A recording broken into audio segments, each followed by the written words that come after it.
Hello' everyone. আজি আপোনালোকক সাত বিহুত কিনো সাতবিধ ব্যঞ্জন বনালৈ দেখাওঁ বলক। এয়া ৰাতিপুৱাৰ পৰা মায়ে সাতবিধ শাক বুটলাত লাগিল। সাতবিধ শাক গোটাই আনিলে। এয়া কলপচলা আনিছে, লেচেৰা মাহ ভাজিলোঁ। তাৰপিছত আৰু এয়া শাক ভাজি আছোঁ। এতিয়া কলপচলাখিনি ৰেডি হৈ গ'ল খাবলৈ। তাতে মই মচুৰ দালি কেইটামানো দি দিছোঁ। আৰু বতৰৰ কথাটো নক'বই আৰু, ৰ'দ দিছে, বৰষুণ দিছে, বুঢ়া শিয়ালৰ বিয়া।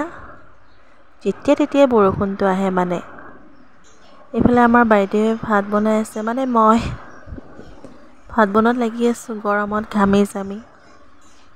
আপোনালোকৰ ফালে বতৰ কেনেকুৱা জনাবচোন দেই।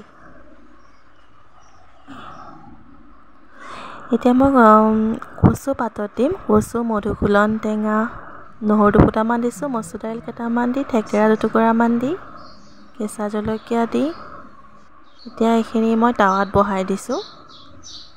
এতিয়া ৩-৪বাৰমান লুটিয়াই দিলে এইখিনি ৰেডি হৈ যাব। আৰু মানিমুনি ভেদাইলতাৰ জোলকণ নহ'লেতো আৰু আমাৰ ভালেই নালাগে, নহয়নে? তাতে মই মাছ দি দিছোঁ, মাছ দি বনালোঁ। আপোনালোকৰ বিহুটো কেনেকুৱা গ'ল জনাবচোন দেই।